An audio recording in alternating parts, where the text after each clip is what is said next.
So hello everyone, welcome back to my channel. My name is Shivam और आज हम पढ़ने वाले हैं सिविक्स का हमारा chapter 3 gender religion and caste.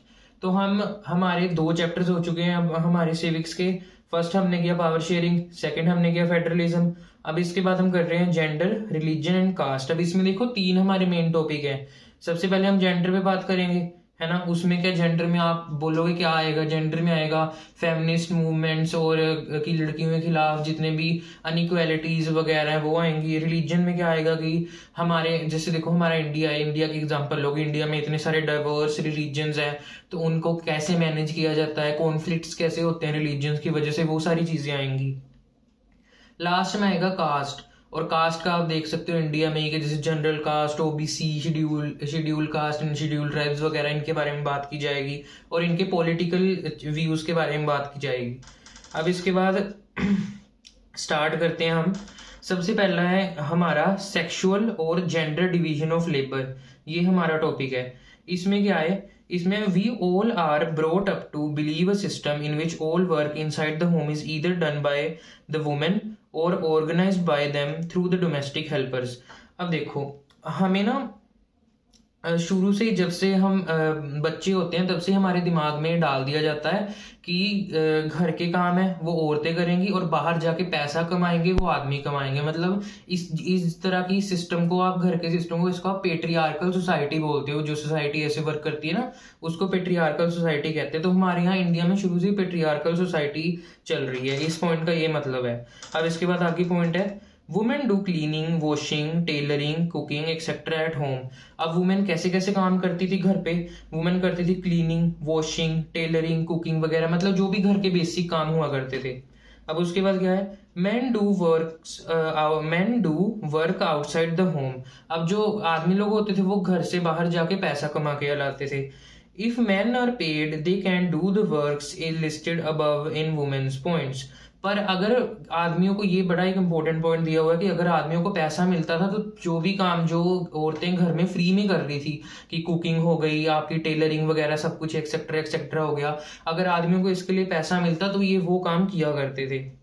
अब उसके बाद है वुमेन ऑल्सो वर्क आउटसाइड। लड़कियां भी आउटसाइड काम करती थी, पर कहाँ पे काम करती थी?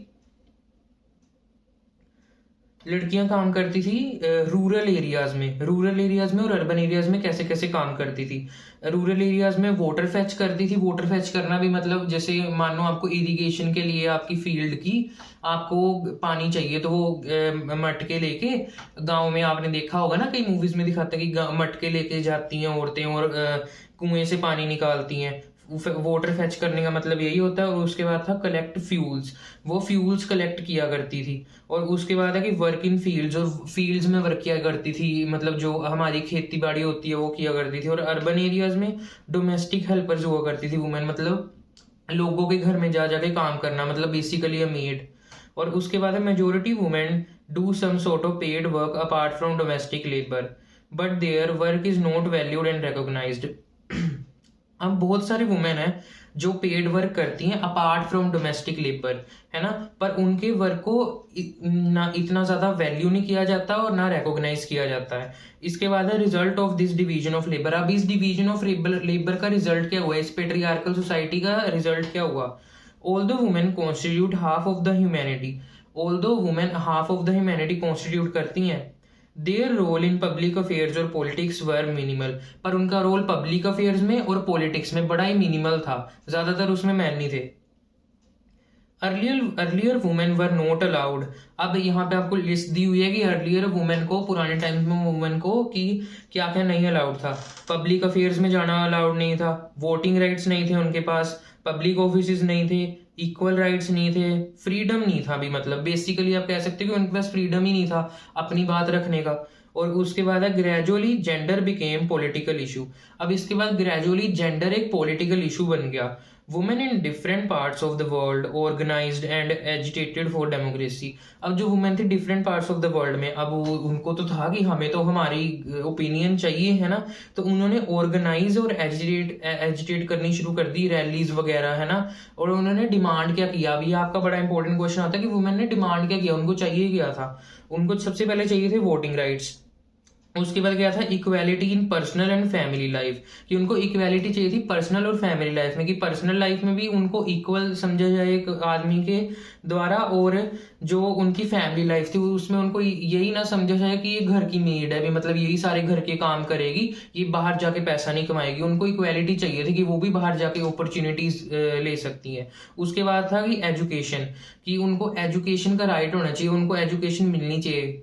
और उसके बाद है कि लीगल स्टेटस, कि उनको लीगल स्टेटस मतलब कि भाई मतलब ये राइट टू वोट वाले में ही आ जाता है कि उनके पब्लिक ओपिनियंस मैटर करें। और उसके बाद था कि करियर अपॉर्चुनिटीज की, मतलब इनको लेबरर्स के अलावा, है ना, मतलब मेड्स वगैरह के अलावा इनको और भी अपॉर्चुनिटीज मिले। और उसके बाद है कि more radical women's movements aimed at equality in personal and family life as well, these movements are called feminist movements. अब बात आ जाती है फेमिनिज्म की। अब जो और भी ज्यादा रेडिकल वुमेन थी, रेडिकल का मतलब होता है कि मतलब उनके थॉट्स बहुत ही ज्यादा प्रोवोकिंग थे उस टाइम की जनता के लिए, है ना। और उन्होंने एम क्या किया कि इक्वालिटी मिले पर्सनल लाइफ और फैमिली लाइफ में, मैंने आपको पहले ही बता दिया। और इन मूवमेंट्स को नाम क्या दिया गया, इन मूवमेंट्स को नाम दिया गया फेमिनिस्ट मूवमेंट्स। अब एक फेमिनिस्ट को यहाँ पे डिफाइन किया गया है, अ वुमेन और a man who believes in equal rights and opportunities for women and man. कोई भी इंसान है आपका, है ना, वो बिलीव करता है इक्वल राइट्स और इक्वल अपॉर्चुनिटीज में, चाहे वो एक लड़का हो चाहे वो एक लड़की हो, उसके लिए उसको ही हम एक फेमिनिस्ट बोलते हैं। Now women's life improved in public life as they started working as. अब देखो इन्हीं मूवमेंट्स की वजह से वुमेन्स की लाइफ जो थी वो इम्प्रूव हो गई है अभी तक, है ना, जो उनकी पब्लिक लाइफ है, और इसलिए वो वर्क करने लग पड़े हैं। Scientist, doctors, engineers, lawyers, managers, teachers et cetera, मतलब हर जॉब सेक्टर में वुमेन्स आ गई हैं। अब इसके बाद है कि in some parts of the world, for example in Scandinavian countries such as Sweden, Norway, and Finland, the participation of women in public life is very high. अब जो कुछ पार्ट ऑफ द वर्ल्ड है, जैसे Scandinavian countries हैं, है ना, जैसे कि स्वीडन, नॉर्वे और फिनलैंड हो गए, ये तीनों आप याद रखना। इसमें क्या है, पार्टिसिपेशन ऑफ वुमेन का पब्लिक लाइफ में बड़ा हाई है। अब ये हाई क्यों है, क्योंकि मतलब सबसे पहले आते आते यहाँ की वुमेन को वोटिंग राइट्स मिले थे और पब्लिक में अपना ओपिनियन शेयर करने का मौका मिला था। अब यहाँ पे अगला टॉपिक आता है, women face disadvantage, discrimination and oppression in are male dominated patriarchal society. की हमारी मेल डोमिनेटेड पेट्रियार्कल सोसाइटी में जो वुमेन है हमारी, वो डिसएडवांटेज कैसे फेस करती हैं, डिस्क्रिमिनेशन कैसे फेस करती हैं, और ओप्रेशन कैसे फेस करती हैं। अब यही यहाँ पे पॉइंट्स दिए हुए हैं। The literacy rate among women is only 65.46% compared with 82.14% among men. सबसे पहला point, literacy rate. Literacy rate मतलब कि पढ़े लिखे होना, है ना। लिटरेसी रेट वुमेन में सिर्फ 65% है, पर अगर मैन लोगों से कंपेयर करें तो उनका 82% है। Many girls drop out because parents prefer to spend their resources for their boys education. अब बहुत सारी गर्ल्स हैं वो ड्रॉप आउट कर देती हैं स्कूल से या फिर कॉलेजेस से, क्योंकि जो उनके घर वाले होते हैं उनके पास इतने पैसे नहीं होते, और वो सिर्फ अफोर्ड कर सकते हैं, मतलब वो चाहते हैं कि उनका सिर्फ लड़का ही ज्यादा पढ़े, है ना। क्योंकि आपको पता है कि इंडियन सोसाइटी में है ऐसा कि लड़का ही संभाल लेगा माँ बाप को आगे जाके, इसलिए वो उसके भी ज्यादा प्रेफर करते हैं। और उसके बाद है कि the percentage of women in highly paid jobs is still very small. अब जो दूसरी चीज क्या है, जॉब्स, है ना, क्या परसेंटेज है वुमेन की हाईली पेड जॉब्स में, वो कम है एज कम्पेयर टू मैन। अब उसके बाद है, कम है मतलब बहुत ही ज्यादा स्मॉल है, हम कंपेयर भी नहीं कर सकते इतना, है ना। At many work places women are paid less than man for the same job. अब ये बहुत बड़ी प्रॉब्लम है कि वुमेन को मैन से बड़ा कम पे किया जाता है, जबकि वो सेम काम कर रही होती हैं। अब उसके बाद है, an Indian women usually works more hours than an average man on a daily basis. अब एक Indian women averagely more hours work करती है, ज्यादा काम करती है as compare to an Indian male, तब भी उनको इक्वल पे मिलता नहीं है। अब उसके बाद आते हैं कि गवर्नमेंट्स का स्टेप्स लेती है इन चीजों को लेके। सबसे पहला है इक्वल रेम्यूनरेशन एक्ट 1976। ये क्या कहता है, equal wages to equal work, है ना, कि इक्वल वेजेस मिलेंगी इक्वल वर्क के लिए। However, in almost all areas of work, from sports and cinema to factories and fields, women are paid less than men. But इसके आने के बाद भी हर सेक्टर में, चाहे आप स्पोर्ट्स ले लो, आप फिल्म इंडस्ट्रीज ले लो, आप फैक्ट्रीज वगैरह के काम, इंडस्ट्रीज के काम ले लो, फील्ड्स के काम ले लो, तब भी उसमें वुमेन को लेस देन मैन पेड किया जाता है। Even when both do exactly the same work, वही कि अगर जब दोनों ही सेम वर्क करते हैं पर तब भी वुमेन को कम पैसे दिए जाते हैं। उसके बाद है many Indian parents prefer to have a male child, और ये बहुत बड़ी दिक्कत है। बहुत सारे इंडियन पेरेंट्स को एक मेल चाइल्ड चाहिए होता है अपनी फैमिली में, और इसी की वजह से हमारे यहाँ पे बेबी का जेंडर, आप पता नहीं बेबी का मतलब बेबी का, वैसे जेंडर तो देखो, जेंडर तो हम लोगों ने बनाया हुआ है ना। मेन चीज तो सेक्स होती है कि सेक्स है कि वो मेल है या फीमेल है ना। जेंडर तो हमने अपने पॉलिटिकल व्यूज की वजह से बनाया हुआ है। तो हाँ, आप बेबी का सेक्स नहीं पता कर सकते बेबी के पैदा होने से पहले, की लीगल है, क्योंकि पहले ये लीगल नहीं था। तो वो अबॉर्शन करा देते थे अगर गर्ल चाइल्ड होता था तो। अब इसके बाद है a girl child is aborted in many cases, जैसे मैंने आपको अभी बताया। This leads to decline in sex ratio, यहाँ पे टाइपो है, ये EX है, यहाँ पे S डाल देना, कि इन सेक्स रेशो ऑफ इंडिया। अब इन अबॉर्शंस की वजह से जो हमारा सेक्स रेशो है ना, वो बहुत खराब है इंडिया का। जैसे कुछ स्टेट्स में 800 है कि पर हर 1000 मैन के लिए 800 वुमेन है ना। उसके बाद है वुमेन्स पॉलिटिकल रिप्रेजेंटेशन, की लड़कियों की पॉलिटिकल रिप्रेजेंटेशन कैसी है। The political representation of women had been very poor in Indian legislature. अब जो political representation है women की, वो बड़ी ही poor है इंडियन legislature में, है ना। अब यहाँ कुछ डाटा आया है। As of 2019 लोकसभा में सिर्फ 14.36% वुमेन है, और स्टेट असेंबलीज में लेस देन 5% है। मतलब इतना कम नंबर है वुमेन का पॉलिटिक्स में। When a woman becomes PM or CM, even her cabinet is male dominated. अगर एक वुमेन PM या फिर CM बन भी जाएगी, तब भी जो कैबिनेट होगा, जो लोकसभा वगैरह होगी, वो सारा मेल डोमिनेटेड है ना। अब इसके बाद आपको प्रॉब्लम तो बता दी है ना, अब आपको सोल्यूशन बताया गया कि way to solve the problem. Laws should be made for proper representation of women as MP और MLA। वही है, सबसे पहला लॉ है कि सबसे पहला पॉइंट है कि आपको लॉज बनने चाहिए प्रॉपर रिप्रेजेंटेशन के लिए वुमेन के, कि या तो वो MP बने या तो वो MLA बने। उसके बाद रिजर्वेशन से रिलेटेड है कि 1/3 of seats in local government bodies have been reserved for women candidates, कि 1/3 सीट्स रिजर्व की गई हैं लोकल गवर्नमेंट बॉडीज में वुमेन के लिए। Gender division is an example that some form of social division needs to be expressed in politics. This also shows that the disadvantaged groups do not benefit when social divisions become a political issue.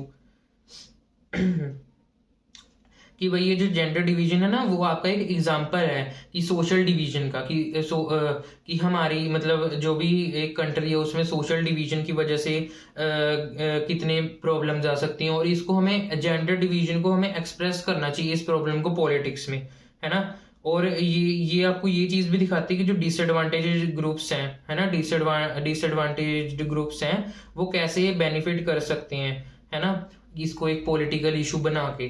अब उसके बाद है religion, communalism and politics, कि religion, communalism and politics क्या role इसमें play करता है। Religion plays an important role in politics, है ना।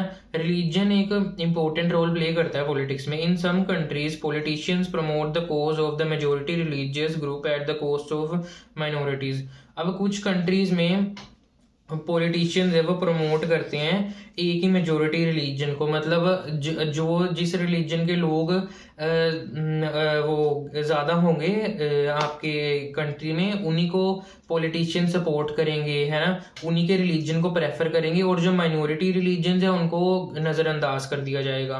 According to Mahatma Gandhi, religion can never be separated from politics. Mahatma Gandhi का ये फेमस सेइंग है, इनका एक कोट है कि रिलीजन को हम कभी भी सेपरेट नहीं कर सकते पॉलिटिक्स से। Politics must be guided by ethics drawn from all religion. Politics को हमेशा एथिक्स पे गार्ड किया जाना चाहिए, और ड्रॉन फ्रॉम ऑल रिलीजन का मतलब है कि उसको रिलीजन से परे रखना चाहिए, है ना। रिलीजन को बीच में लाके नहीं खड़ा कर देना चाहिए कि किसी एक रिलीजन को कोई पॉलिटिकल पार्टी सपोर्ट कर रही है, किसी एक रिलीजन को कोई और पॉलिटिकल पार्टी कर रही है, ऐसे नहीं करना चाहिए। रिलीजन को पॉलिटिक्स से ऑफ लिमिट रखना चाहिए। अब इसके बाद है as religious minorities became started to, ये गलत लाइन लिखी हुई है, as religious minorities started to become victim of communal riots. अब जो रिलीजियस माइनॉरिटीज हैं वो एक मेजोरिटी रिलीजन के फेवर की वजह से जो रिलीजियस माइनॉरिटीज हैं उन पे कम्युनल राइट्स होने शुरू हो जाते हैं। Human right groups were form to take special steps to protect religious minorities, और इसीलिए ह्यूमन राइट ग्रुप्स बने इन माइनॉरिटी रिलीजन्स को प्रोटेक्ट करने के लिए। उसके बाद women's movement has argued that family laws of all religions discriminate against women. अब यहाँ पे फिर वुमेन डिस्क्रिमिनेशन वाला एक पॉइंट आ गया रिलीजन के बेसिस पे कि बहुत सारे रिलीजन्स में जो फैमिली लॉज होते हैं उस रिलीजन के, उसमें जो वुमेन है उनको वो किया जाता है, डिस्क्रिमिनेट किया जाता है उनके लिए। So they have demanded the government should change laws and make them more equitable. और वुमेन डिमांड करती हैं कि ये जो लॉज हैं, फैमिली लॉज हैं, इनको चेंज किया जाए और इनको इक्विटेबल बनाया जाए, मतलब वुमेन और मैन को इक्वल किया जाए। उसके बाद है कम्युनलिज्म। अब आप सोचोगे कम्युनलिज्म होता क्या है, अब इसकी डेफिनेशन पढ़ते हैं। It is a situation when a particular community tries to promote its own interests at the cost of other communities। Simple है, कम्युनलिज्म क्या है कि ये एक सिचुएशन है, मान लो ये एक कम्युनिटी, ये दूसरी कम्युनिटी, ये कम्युनिटी कह रही है कि ये मेरे कुछ इंटरेस्ट है, ये कम्युनिटी कह रही है मेरे कुछ इंटरेस्ट है, पर मान लो ये कम्युनिटी मेजोरिटी में होगी, ये कम्युनिटी माइनॉरिटी में होगी, तो बात इस कम्युनिटी की मान ली है ना, तो इस कम्युनिटी की जो डिमांड्स और नीड्स थी वो तो कॉम्प्रोमाइज होगी। अब इसके बाद क्या है, communalism involves thinking along the following lines. The followers of a particular religion just belong to one community. जो फॉलोअर्स हैं एक रिलीजन के वो सिर्फ एक कम्युनिटी को ही बिलोंग करते हैं। Their fundamental interest are the same, और उनके फंडामेंटल जो इंटरेस्ट है, मतलब हर कोई जो उस कम्युनिटी में होगा उसकी सेम ही सोच होगी, है ना। Any difference in them may have them any difference in them may have is relevant or tribal for community life। The people who follow different religions cannot belong to the same social community। अब जो people हैं, ये communalism ये कहता है कि जो people different religion के हैं वो एक सेम कम्युनिटी में नहीं आ सकते।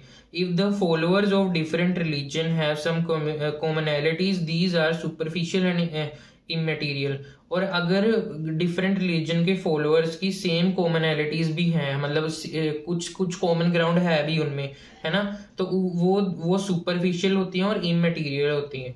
अब है different forms of communalism in politics की कम्युनलिज्म के क्या फॉर्म्स है पॉलिटिक्स में।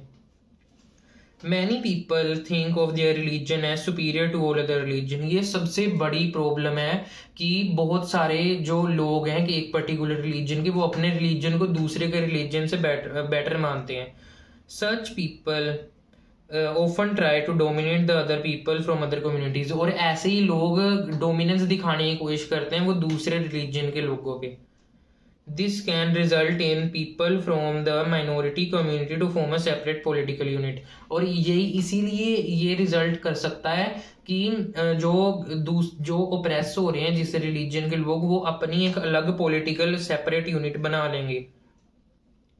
Sometimes sacred symbols, religious leaders, emotional appeal, etc. are used to instill a sense of fear among people of a particular community। कभी कभी sacred symbols जो होते हैं किसी भी रिलीजन के, रिलीजियस लीडर्स भी करते हैं चीज़ें, और जो इमोशनल अपील है उनको इंस्टिल किया जाता है एक sense of fear among people, मतलब उनको यूज किया जाता है डर लाने के लिए एक पर्टिकुलर कम्युनिटी के लोगों में। This is done with an attempt to polarise people on communal lines. Communalism can also take the ugly form of communal violence. अब यहाँ पे कम्युनलिज्म की सबसे गंदी बात आ जाती है कि कम्युनलिज्म आपको कम्युनल वायलेंस की तरफ लीड करता है ना, कि जैसे कि इसमें रायट्स होते हैं और even massacre of large number of people. Massacre मतलब killings of large number of people. अब उसके बाद आ जाता है इसका, अब आपने कम्युनलिज्म पढ़ लिया है ना, इसमें एक रिलीजन को ज्यादा महत्ता दी जाती है। अब इसके बाद इसका सोल्यूशन दिखाएंगे। ऐसे ही होता है आपके हर एसएसटी रिलेटेड चैप्टर में कि पहले आपको प्रॉब्लम दे दी जाती है फिर सोल्यूशन आता है। अब इसका सोल्यूशन क्या है? Secularism. It means no official language or religion in a country or no special status to one religion. Secularism में क्या होता है कि एक रिलीजन को कंट्री में कोई भी स्पेशल स्टेटस नहीं मिलता है। आप कोई भी रिलीजन को आप प्रेफर कर सकते हो और हर रिलीजन इक्वल है आपकी गवर्नमेंट के लिए।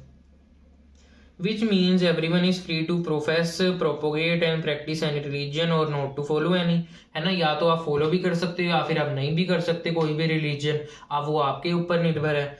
अब इसके बाद है how India is a secular state. अब इंडिया कैसे है एक secular state? The makers of our constitution were aware with the challenge of communalism. अब जिन्होंने हमारा कॉन्स्टिट्यूशन बनाया, अब उनके पास इतना दिमाग तो था कि उनको पता था कि जो कम्युनलिज्म है वो बहुत ही खराब चीज है। Thus our constitution makers adopted the model of secular state. इसलिए हमारे कॉन्स्टिट्यूशन मेकर्स ने हमारे इंडिया को एक सेकुलर स्टेट बनाया। This means there is no official religion for the Indian states. इसलिए हमारी कंट्री के लिए कोई भी ऑफिशियल रिलीजन नहीं है। अब इसके बाद एग्जांपल दिए जहाँ पे है, अनलाइक श्रीलंका है ना, जो हमने पढ़ा था सिन्हाला लैंग्वेज के बारे में, बुद्धिज्म है ना। फिर आ जाता है पाकिस्तान, उसमें इस्लाम है। इंग्लैंड में Christianity official religion. All individuals and communities have the freedom to profess, practice and propagate and religion or not to follow any। आपको पहले ही समझा दिया है। If prohibits discrimination on grounds of religion, और यहाँ पे प्रोहिबिट भी किया जाता है डिस्क्रिमिनेशन रिलीजन के बेसिस पे किसी भी इंसान का।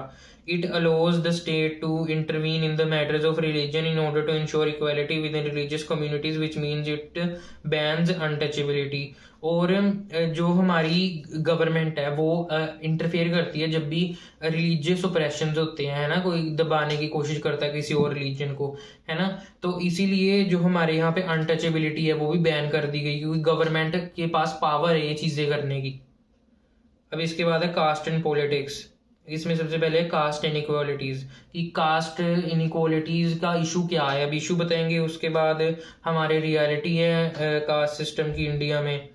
चलो पहले कास्ट इनइक्वालिटीज पढ़ते हैं। Social division on the lines of caste is unique to India. Social division है हमारे यहाँ पे, आपको पता है इंडिया में सोशल डिवीजन थी पुराने जमाने से, है ना, कास्ट की। Some castes are accorded higher status compare to many other caste, और कुछ कास्ट को एक हायर स्टेटस भी दिया हुआ था as compare to other caste. What makes it different from other societies is that in this system hereditary occupational division was sanctioned by rituals। अब इसको हमारा जो कास्ट सिस्टम है इसको दूसरे कास्ट सिस्टम से कैसे डिफरेंट बनाता है? हमारे जो कास्ट सिस्टम है ना उसमें हर एक कास्ट को एक हेरिडिटरी ऑक्यूपेशनल डिवीजन दी हुई थी, है ना। एग्जाम्पल जो हमारे दलित्स थे, है ना, उनको सिर्फ स्वीपिंग क्लीनिंग की ऐसी जॉब्स दी जाती थी कि तुम यही काम कर सकते हो, तुम और कोई काम कर ही नहीं सकते, उनको रिस्ट्रिक्ट कर दिया जाता था। Same caste members formed societies who practice same occupation, married in same caste group, don't eat with members of other caste group। अब जो सेम कास्ट के मेंबर हुआ करते थे वो अपनी खुद की सोसाइटी में रहा करते थे, मतलब अपनी खुद की उनकी कम्युनिटी रहती थी, है ना। और वो अपनी कम्युनिटी को मेंटेन कैसे करते थे कि वो सेम ऑक्यूपेशन प्रैक्टिस करते थे, शादी भी वो अपनी कास्ट ग्रुप में किया करते थे, और वो जो दूसरे कास्ट के लोग थे उनके साथ खाना नहीं खाया करते थे, इवन खाना भी नहीं खाया करते थे, इतना मतलब वो होता था डिस्क्रिमिनेशन।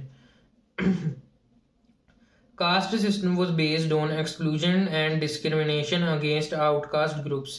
कास्ट सिस्टम जो था वो किस पे बेस्ड था? वो एक्सक्लूजन और डिस्क्रिमिनेशन अगेंस्ट आउटकास्ट ग्रुप्स के ऊपर बेस्ड था। They were subjected to untouchability, और जो ये आउटकास्ट ग्रुप्स थे इनको अनटचेबिलिटी के लिए सब्जेक्ट किया जाता था, मतलब इनको अनटचेबल माना जाता था। Social reforms like Jyotiba Phule, Gandhi, B.R. Ambedkar, Periyar Ramaswamy, Naicker work to establish a society in which caste inequalities are absent। अब इन कुछ नामों ने, इन कुछ लोगों ने वर्क किया और ऐसी सोसाइटीज इस्टेब्लिश करने की कोशिश की जहाँ पे कास्ट की जो इनइक्वालिटीज हैं वो एब्सेंट हो। अब reality of caste system in India, most people marry in the same caste. आपको पता ही है ये रियलिटी है, चाहे जितने मर्जी लॉज बना ले हमारी गवर्नमेंट, ज्यादातर लोग इंडिया में सेम ही कास्ट में मैरिज करते हैं अब तक भी। और untouchability has not ended completely, चाहे बैन तो कर दी है पर तब भी अनटचेबिलिटी अभी तक खत्म नहीं हुई है। Old system of education for caste groups changed, disproportionately large presence of upper caste in urban areas. अब देखो अर्बन एरियाज में जो लोअर कास्ट के लोग होंगे, है ना, वो आपको इतने नहीं मिलेंगे, पर अपर कास्ट के लोग आपको ज्यादा मिलेंगे अभी भी, मतलब अभी भी इनइक्वालिटीज हैं। Caste is closely linked to economic status, और कास्ट को अभी तक कास्ट आपकी क्लोजली लिंक्ड है इकोनॉमिक स्टेटस से, कि अगर आप दलित्स वगैरह हैं तो आप पुअर है, मतलब मैं जनरली बात कर रहा हूँ, है ना। और अगर आप किसी अपर कास्ट के हैं तो आप वेल ऑफ हैं। उसके बाद है कास्ट इन पॉलिटिक्स, की कास्ट पॉलिटिक्स में कैसे रोल अपना अदा करती है। Various forms of caste and politics, during elections political parties choose those candidates whose caste has majority in the electorate। अब देखो इलेक्शंस के टाइम पे पॉलिटिकल पार्टीज क्या करती हैं, वो उन कैंडिडेट्स को चूज करती हैं जिनकी कास्ट के लोग उस जुरिस्डिक्शन में, मतलब उस जगह पे जहाँ पे इलेक्शन हो रहे हैं वो ज्यादा रहते हैं, कि उनको वोट्स ज्यादा मिले। अभी तक ये चीजें होती हैं। Political parties and candidates play with the caste sentiment of the people, और जो पॉलिटिकल पार्टीज हैं और जो उनके कैंडिडेट्स हैं वो कास्ट सेंटिमेंट के ऊपर खेलते हैं लोगों के, ठीक है ना। ये बहुत गलत बात है पर तब भी वो करते हैं। Concept of one person one vote one value developed consciousness among the people of caste which were earlier treated as inferior and low. अब देखो जो कॉन्सेप्ट है one person one vote and one value का, उसने जो हमारी backward societies की जो कास्ट है ना, मतलब जो लोअर कास्ट है, उनको एक अच्छा दिलासा दिया, मतलब अब वो इंफीरियर नहीं फील होता उनको, क्योंकि उनकी वोट की भी सेम वैल्यू है। अब उसके बाद है elections are not only about caste, every party and candidate have to win confidence of more than one caste to win elections. अब देखो ये तो प्रॉब्लम थी इलेक्शन से, कि जैसे हमने देखा कि वो एक कास्ट के बंदे को उठा लेते हैं जिसकी कास्ट मेजोरिटी में होती है और ऐसे जीत जाते हैं। पर इलेक्शंस अब अकेले कास्ट के बारे में नहीं है, क्योंकि अब हर पार्टी के हर कैंडिडेट को एक से, मतलब आपको मोर देन वन कास्ट का आपको सपोर्ट जीतना पड़ेगा, तभी आप इलेक्शन जीतोगे। No party wins the votes of all voters of a caste और कम्युनिटी, और अब लोगों में भी सेंस आ गई है ना, इसलिए वो इमोशनल फूल्स नहीं बनते अब। और वो कोई भी पार्टी अब किसी भी पार्टी को किसी एक कम्युनिटी या कास्ट की अब ज्यादा वोट्स नहीं मिलती। मैनी पॉलिटिकल पार्टीज में put up candidates from same cards, अभी भी कुछ पॉलिटिकल पार्टीज करती हैं ये डर्टी पॉलिटिक्स की, आप सेम कास्ट से कैंडिडेट पुट कर दो, पर तब भी लोगों में भी थोड़ी सेंस आ गई है। The ruling party and the sitting MP और MLA frequently lose elections in our country। अब जो रूलिंग पार्टी है और जो सिटिंग MP और MLA हैं वो फ्रीक्वेंटली लूज करते हैं इलेक्शंस इन आवर कंट्री। अभी एक अच्छी चीज है, क्योंकि उनकी डोमिनेंस नहीं बनी हुई। जनता अपने दिमाग से सोचती है, एक टेन्योर देती है उनको, एक टाइम देती है कि अच्छा ये काम करेंगे, अगर इन्होंने अच्छा काम नहीं किया तो हम इनको हटा देंगे। अब इसके बाद besides caste many other factors matter in electoral politics. Caste के अलावा भी बड़े सारे फैक्टर मैटर करते हैं, जैसे कि voters have strong attachment with stronger party rather than their caste और कम्युनिटी। मैंने आपको वही बताया, वोटर्स एजुकेटेड हो गए हैं और अब उनमें वो आ गई है इमोशनल मैच्योरिटी और डिसीजन मेकिंग स्किल्स उनकी अच्छी हो गई हैं, और इसलिए जो वोटर्स हैं उनकी अब स्ट्रॉन्ग अटैचमेंट पार्टी से होती है, एक अच्छी पार्टी से, ना कि अपनी कास्ट से। People with in the same cast have different interest, और अब ये क्या हो गया कि जो लोग सेम कास्ट के लोग हैं पर उनके डिफरेंट इंटरेस्ट भी है, क्योंकि उनके अंदर एक इंडिविजुअलिटी भी आ चुकी है अब। रिच एंड पुअर और man and women vote differently from same caste. अब या तो कोई भी रिच हो या तो पुअर हो या फिर मैन है या वुमेन है, वो सारे डिफरेंटली वोट करते हैं फ्रॉम सेम कास्ट अपनी थिंकिंग के हिसाब से। Politics in caste, there is two way relation between politics and caste. अब यहाँ पे ना दो वेज का रिलेशनशिप है पॉलिटिक्स और कास्ट में, politics also influence caste system and identities. Politics influence करती है कास्ट सिस्टम को और आइडेंटिटीज को। Different forms of politics in caste. अब different forms of politics caste में कैसी है ये देखते हैं। Each caste groups tries to become bigger by incorporation castes or sub castes which are excluded।